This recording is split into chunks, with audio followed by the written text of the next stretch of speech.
जय हिंद दोस्तों, आपका हार्दिक स्वागत है आपके अपने चैनल देलू एकेडमी में। आपके लिए लेकर आए हैं दोस्तों करंट अफेयर के कुछ मोस्ट इंपॉर्टेंट क्वेश्चन। और दोस्तों आप हमारे चैनल पर पहली बार आए हों तो दोस्तों चैनल को सब्सक्राइब कर लें, बेल आइकन प्रेस कर लें ताकि आने वाली क्लास का नोटिफिकेशन मिले आपको सबसे पहले। और दोस्तों क्लास अच्छी लगे तो अपने दोस्तों में ज़रूर शेयर करें। और इससे पहले ही क्लास आपने ना देखी हो तो हमारी प्लेलिस्ट से जाकर इससे पहले ही क्लास देख सकते हैं। और दोस्तों हमारे चैनल पर आपको सुबह 6 बजे डेली करंट अफेयर के टॉप 15 क्वेश्चन मिल जाया करेंगे। तो दोस्तों हमारे चैनल को सब्सक्राइब कर लें। चलते हैं दोस्तों आज की क्लास के पहले प्रश्न की तरफ। जैसे कि दोस्तों आज की क्लास का पहला प्रश्न है, किस राज्य ने महिलाओं को आर्थिक रूप से सशक्त बनाने के लिए सशक्त महिला ऋण योजना नामक एक नई योजना शुरू की है? तो दोस्तों किस राज्य ने सशक्त महिला ऋण योजना चालू की है? तो दोस्तों और यह की गई है महिलाओं को आर्थिक रूप से मजबूत बनाने के लिए। तो दोस्तों यह की है हिमाचल प्रदेश ने सशक्त महिला ऋण योजना शुरू की है। तो दोस्तों इसका राइट आंसर हो जाता है option number C. Option number C is right answer. Important question हो जाता है दोस्तों, स्टार लगाकर नोट करें। अब दोस्तों इन सभी राज्यों की राजधानी बता दूं, नोट कर लें। उत्तराखंड की देहरादून है, गोवा की पणजी है, हिमाचल प्रदेश की शिमला है, कर्नाटक की बेंगलोर है। अब चलते हैं अगले प्रश्न की तरफ। जैसे कि दोस्तों अगला प्रश्न है, भारत इनोवेशन इंडेक्स 2022 में प्रमुख राज्यों में कौन सा राज्य सर्वप्रथम पर है? तो दोस्तों प्रथम स्थान पर कौन सा राज्य भारत का इनोवेशन इंडेक्स 2022 में है? तो दोस्तों इनोवेशन इंडेक्स 2022 में भारत का कर्नाटक राज्य सर्वप्रथम यानी प्रथम स्थान पर है। तो दोस्तों इसका राइट आंसर हो जाएगा option number B. Option number B is right answer. Innovation index 2022 में कर्नाटक राज्य भारत में सबसे ऊपर है। अब दोस्तों यहाँ पर भी राज्यों का जिक्र हुआ है तो इन सभी राज्यों की राजधानी बता दूं, नोट कर लें। उत्तराखंड की देहरादून है, कर्नाटक की बेंगलोर है, केरल की त्रिवेंद्रपुरम है, उड़ीसा की भुवनेश्वर है। अब चलते हैं अगले प्रश्न की तरफ। जैसे कि दोस्तों अगला प्रश्न है, भारत में राष्ट्रीय प्रसारण दिवस किस तारीख को मनाया जाता है? तो दोस्तों राष्ट्रीय प्रसारण दिवस किस तिथि को मनाया जाता है? तो दोस्तों राष्ट्रीय प्रसारण दिवस 23 जुलाई को मनाया जाता है। तो दोस्तों इसका राइट आंसर हो जाता है ऑप्शन नंबर सी। इंपॉर्टेंट है दोस्तों, इसे भी आप स्टार लगाकर नोट करें। इसके साथ चलते हैं अगले प्रश्न की तरफ। जैसे कि दोस्तों अगला प्रश्न है, भारत ने इस्पात क्षेत्र और डीकार्बोनाइजेशन मुद्दों पर सहयोग के लिए किस देश के साथ सहयोग समझौते पर हस्ताक्षर किए हैं? तो दोस्तों यह किए हैं भारत ने जापान के साथ किए हैं। तो दोस्तों इसका right answer option number D हो जाता है। अब चलते हैं अगले प्रश्न की तरफ। जैसे कि दोस्तों अगला प्रश्न है, आरबीआई ने किस राज्य स्थित United India co operative bank का लाइसेंस रद्द कर दिया है? तो दोस्तों यूनाइटेड इंडिया ऑपरेटिंग बैंक का लाइसेंस किस राज्य का रद्द करा है आरबीआई ने, यानी दोस्तों भारतीय रिजर्व बैंक ने? तो दोस्तों ये किया है उत्तर प्रदेश में। यह उत्तर प्रदेश में United India co operative bank का लाइसेंस रद्द कर दिया है। तो दोस्तों इसका राइट आंसर हो जाता है option number D. Option number D is right answer. अब दोस्तों यहाँ भी राज्यों का जिक्र हुआ है तो दोस्तों इन सभी राज्यों की राजधानी बता दूं, नोट कर लें। गुजरात की गांधीनगर है, हिमाचल प्रदेश की शिमला है, मध्य प्रदेश की भोपाल है, उत्तर प्रदेश की लखनऊ है। अब चलते हैं अगले प्रश्न की तरफ। जैसे कि दोस्तों अगला प्रश्न है, नामदा एक प्रकार का गलीचा किस राज्य या केंद्र शासित प्रदेश से संबंधित है?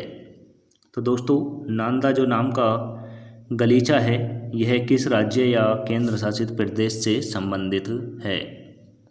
तो दोस्तों यह जम्मू कश्मीर प्रदेश से संबंधित है। तो दोस्तों इसका राइट आंसर हो जाता है option number C. Option number C is right answer.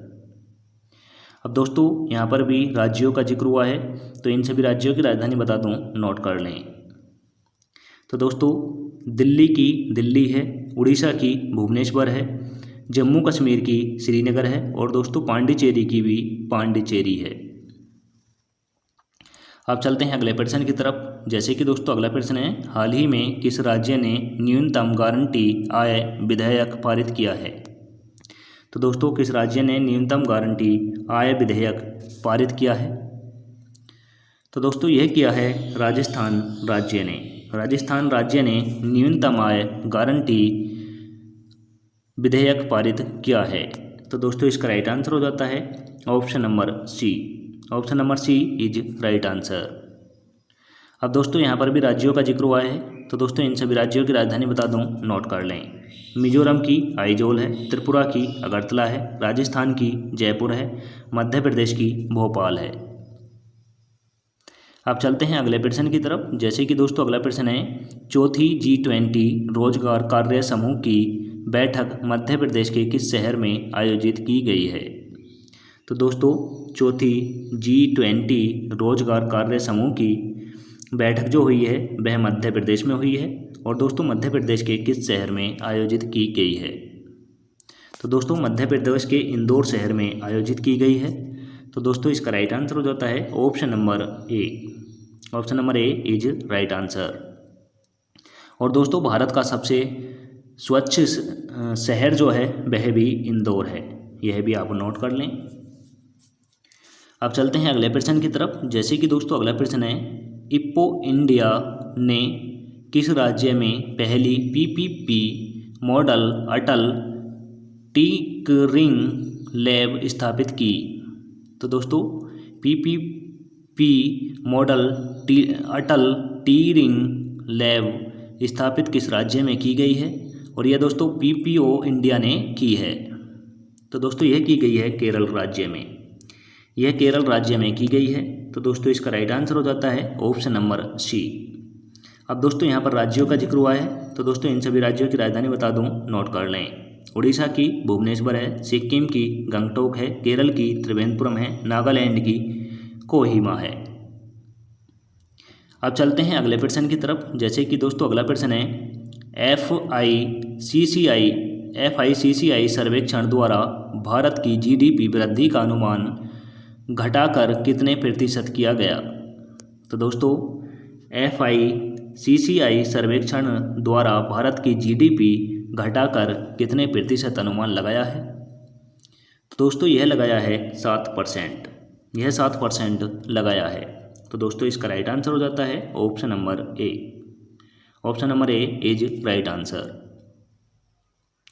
अब चलते हैं अगले प्रश्न की तरफ। जैसे कि दोस्तों अगला प्रश्न है, कुरान की एक प्रति के अपमान के बाद किस देश ने स्वीडन के राजदूत को निष्कासित करने का आदेश दिया? तो दोस्तों स्वीडन में कुरान जला दी गई थी और कुरान का अपमान करने के चक्कर में स्वीडन के राजदूत को किस देश ने अपने देश से निकालने का आदेश दिया है? तो दोस्तों यह दिया है इराक ने। इराक देश ने स्वीडन के राजदूत को अपने देश से निकालने का आदेश दे दिया है। तो दोस्तों इसका राइट आंसर हो जाता है ऑप्शन नंबर ए। और दोस्तों यह कुरान के अपमान के चक्कर में इन्होंने निकालने का आदेश दिया है। अब चलते हैं अगले प्रश्न की तरफ। जैसे कि दोस्तों अगला प्रश्न है, भारतीय नौसेना के जहाज़ों INS सह्याद्री और INS कोलकाता ने किस शहर में द्विपक्षीय समुद्री अभ्यास आयोजित किया? तो दोस्तों यह किस शहर में किया? यह किया दोस्तों जकार्ता में, यह जकार्ता में किया। तो दोस्तों इसका राइट आंसर हो जाता है option number C. Option number C is right answer. अब चलते हैं दोस्तों अगले प्रश्न की तरफ। जैसे कि दोस्तों अगला प्रश्न है, HAL यानी दोस्तों हिंदुस्तान एरोनॉटिक्स लिमिटेड किस देश से हल्के और मध्यम उपयोगी वाले हेलीकॉप्टर खरीदने के लिए तैयार है? तो दोस्तों हिंदुस्तान एरोनॉटिक्स लिमिटेड किस देश से हल्के और मध्यम उपयोगिता वाले हेलीकॉप्टर खरीदेगा? तो दोस्तों यह खरीदेगा अर्जेंटीना से खरीदेगा। तो दोस्तों इसका राइट आंसर हो जाता है option number B. Option number B is right answer. अब चलते हैं अगले प्रश्न की तरफ। जैसे कि दोस्तों अगला प्रश्न है, कितने राज्यों ने भूजल अधिनियम को सफलतापूर्वक लागू किया? तो दोस्तों कितने राज्यों ने भूजल अधिनियम को सफलतापूर्वक लागू कर दिया है? तो दोस्तों यह किया है 21 राज्यों ने। 21 राज्यों ने भूजल अधिनियम को सफलतापूर्वक लागू कर दिया है। तो दोस्तों इसका राइट आंसर हो जाता है option number B. Option number B is right answer. अब चलते हैं अगले प्रश्न की तरफ। जैसे कि दोस्तों अगला प्रश्न है, किस अंतरिक्ष एजेंसी ने सर्विस मॉड्यूल प्रोपल्सन सिस्टम का सफलतापूर्वक परीक्षण किया है? तो दोस्तों किस अंतरिक्ष एजेंसी ने सर्विस मॉड्यूल प्रोपल्सन सिस्टम का सफलतापूर्वक परीक्षण किया है? तो दोस्तों यह किया है भारतीय अंतरिक्ष अनुसंधान संगठन ने। तो दोस्तों इसका राइट आंसर हो जाता है option number A. Option number A is right answer. अब चलते हैं अगले प्रश्न की तरफ। जैसे कि दोस्तों अगला प्रश्न है, किस चैनल ने भारत में फीफा महिला विश्व कप 2023 के लिए टीवी आधिकारिक सुरक्षित किया? तो दोस्तों किस चैनल ने फीफा महिला विश्व कप 2023 के लिए टीवी अधिकार सुरक्षित किया? तो दोस्तों यह किया है डीडी स्पोर्ट्स ने। यह डीडी स्पोर्ट्स ने किया है। तो दोस्तों इसका राइट आंसर हो जाता है option number B. Option number B is right answer. अब चलते हैं अगले प्रश्न की तरफ। जैसे कि दोस्तों अगला प्रश्न है, उत्तर प्रदेश सरकार द्वारा किस नदी को गैर बहामासी नदी के रूप में नामित किया गया है? तो दोस्तों उत्तर प्रदेश में गैर बहामासी नदी के रूप में कौन सी नदी को नामित किया गया है? तो दोस्तों यह किया गया है गोमती नदी को। गोमती नदी को उत्तर प्रदेश सरकार ने गैर बहामासी नदी नियुक्त किया है। तो दोस्तों इसका राइट आंसर हो जाता है option number A. Option number A is right answer. अब चलते हैं अगले प्रश्न की तरफ। जैसे कि दोस्तों अगला प्रश्न है, बाजार पूंजीकरण के आधार पर कौन सा बैंक भारत की दूसरा सबसे मूल्यवान कंपनी बन गया है? तो दोस्तों बाजार पूंजीकरण के आधार पर कौन सा बैंक भारत की दूसरी सबसे मूल्यवान कंपनी बन गया है? तो दोस्तों यह बना है HDFC बैंक। HDFC बैंक बना है। तो दोस्तों इसका राइट आंसर हो जाता है option number A. Option number A is right answer. अब चलते हैं अगले प्रश्न की तरफ। जैसे कि दोस्तों अगला प्रश्न है, सुर्खियों में रहने वाले रानिल विक्रमासिंघे किस देश से के राष्ट्रपति हैं? तो दोस्तों रानिल विक्रमासिंघे किस देश के राष्ट्रपति बने हैं? तो दोस्तों ये हैं श्रीलंका के। श्रीलंका के राष्ट्रपति रानिल विक्रमासिंघे हैं। तो दोस्तों इसका राइट आंसर हो जाता है ऑप्शन नंबर सी। इम्पोर्टेंट है दोस्तों, स्टार लगाकर नोट करें, यह आपको काफ़ी एग्जामों में मदद करेगा।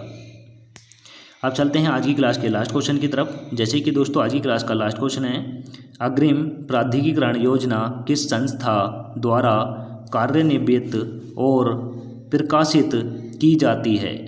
तो दोस्तों अग्रिम प्राधिकरण योजना किस संस्था द्वारा कार्यान्वित और प्रशासित की जाती है? तो दोस्तों यह की जाती है विदेश व्यापार महानिदेशालय के द्वारा। विदेश व्यापार महानिदेशालय के द्वारा की जाती है। तो दोस्तों इसका राइट आंसर हो जाता है ऑप्शन नंबर डी।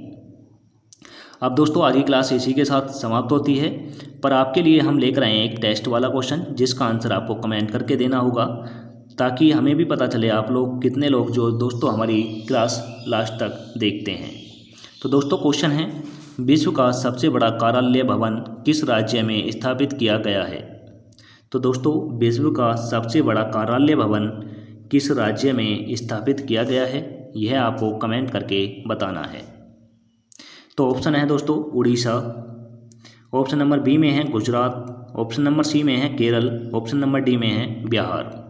तो दोस्तों आंसर कमेंट करके बताएं।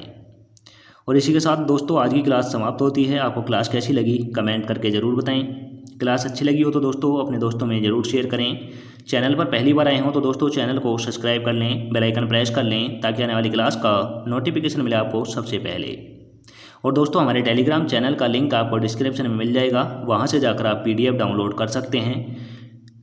मिलेंगे दोस्तों नेक्स्ट क्लास के साथ। जय हिंद, वंदे मातरम।